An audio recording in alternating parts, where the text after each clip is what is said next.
The Christians didn't arrive from the west to the east. We are originally from Irak. Our church is an apostolic church. It's from the first century. We are here before also the arrival of Muslims. The Christians helped the Muslims when they came to Iraq, and we were very welcoming of the Muslims who arrived. Now they consider us a minority, which is very painful actually expression to describe a community, and they consider us foreigners.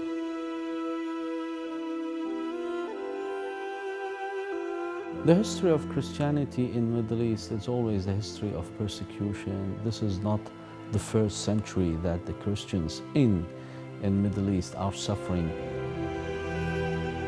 We are aware that this is a dedicated moment in the history of Christianity in the Middle East. Middle East is burning with so many crises. Some of the people have said that Middle East have enough of crisis and they don't like to see another one. So many Christian, 13 villages, Christian villages were actually displaced from their historical places. They left everything, houses, jobs, works actually, and churches, monasteries. The church is the only one who is working with the refugees, trying to find all the materials, food and other things for these people.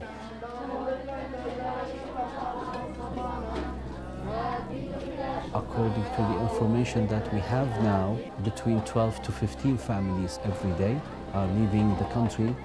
Internal refugees is more difficult for them because if you are a refugee inside the country, it's a horrifying experience that you are in your country, but you don't have access to a decent life.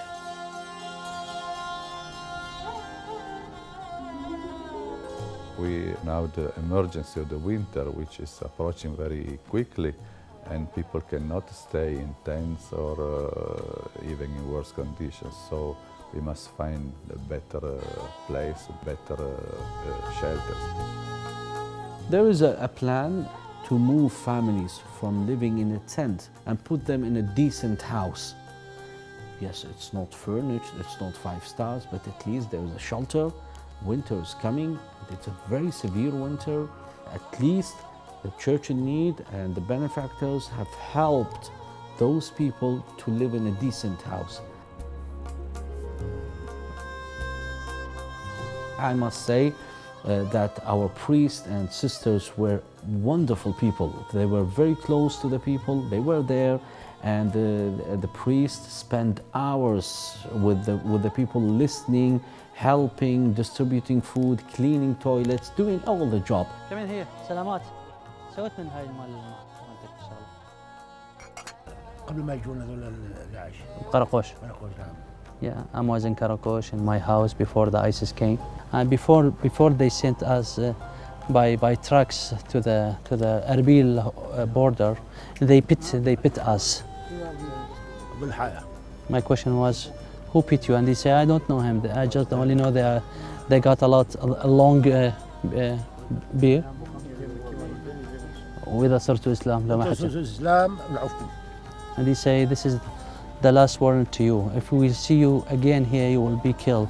Or if you convert to Muslim, you can stay.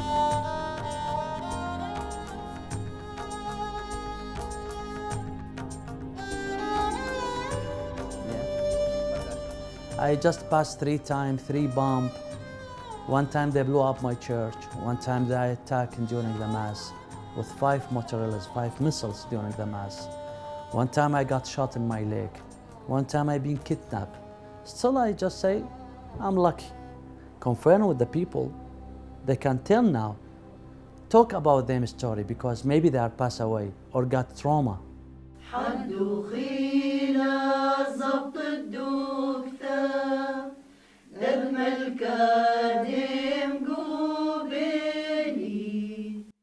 When the human can do nothing and at this complicated things, we have the hope just in God.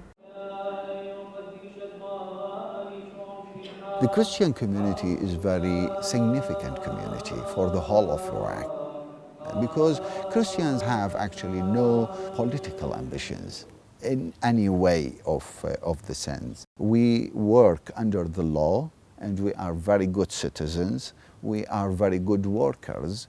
We are very good actually and well-educated people. We have schools, hospitals, we have churches, and we promote liberty, democracy. So other communities trying to use the Christians as a bridge.